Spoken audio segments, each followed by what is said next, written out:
Selanjutnya yaitu pengertian dari konstitusi. Nah, konstitusi itu sendiri adalah hukum dasar yang menjadi sumber dari segala peraturan perundang-undangan dalam suatu negara.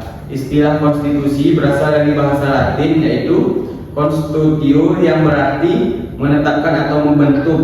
Konstitusi membuat aturan pokok mengenai organisasi negara, hak dan kewajiban warga negara serta prinsip dasar pemerintahan.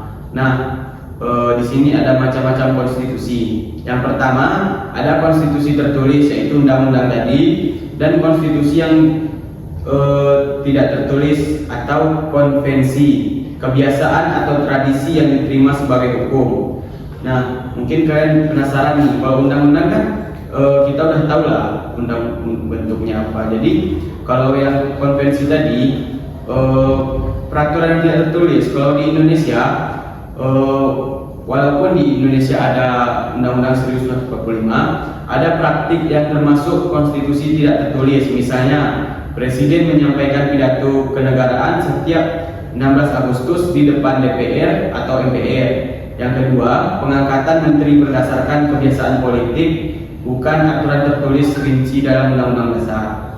Nah, selain di Indonesia, ada juga seperti di Inggris, yaitu kebiasaan dari mereka, yaitu Perdana Menteri harus berasal dari partai yang menang pemilu.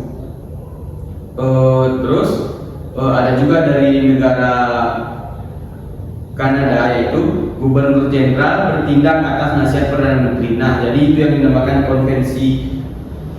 Ya anak-anak. Iya Pak.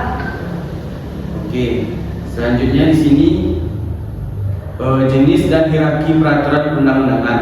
Nah, menurut Undang-Undang Nomor 12 Tahun 2011, jenis dan hierarki peraturan perundang-undangan di Indonesia adalah: yang pertama, Undang-Undang Dasar Negara Republik Indonesia tahun 1945.